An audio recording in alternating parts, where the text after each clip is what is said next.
மக்கள் என்றுமே ஏமாளிகளாக இருந்து விடுவார்கள் என்று எண்ணாதீர்கள். உங்கள் ஊர் மக்களை பற்றி என்னிடமே சொல்லுகிறாயா? கொள்கையற்றவர்.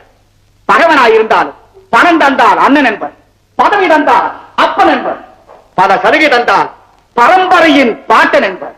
இப்படிப்பட்டவர்கள் என் கைவசம் 1000 அவர்களை வைத்து என் புகழை பேச வைப்பேன். அதை கேட்டு மக்கள் என்னை நிரந்தரமாக வாழ வைத்துக் கொண்டிருப்பர்.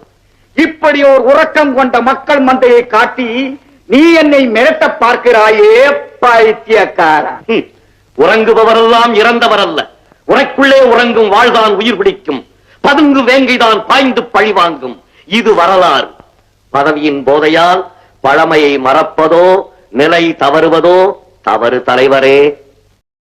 போன ஜென்மத்திலேயே இந்த நாடு எனக்கு சொந்தம். இனி வரப்போகும் ஜென்மங்களிலும் நான் தான் இந்த நாட்டுக்கு அதிபதி. மரணப்படுக்கையில் இருக்கும் முற்றிப்போன பித்தன் கூட இப்படி உணர மாட்டான் சித்தப்பா. அதிகார வெறியிலே அற்பத்தனமான கனவு காணுகிறேன். உமது கண்மூடி தர்பார் சற்று நிறுத்தும். விழிகளை அகல திறந்து உண்மையின் சொரூபம் உண்மை நோக்கி படையெடுத்து வருவதை உணரும். அன்பின் முன்னே அறத்தின் முன்னே நன்றி கட்ட நாசகாரர்கள் உண்மை போன்ற துரோகிகள் வாழ்ந்ததே கிடையாது என்ற வரலாற்றை அறிந்து கொள்ளும்.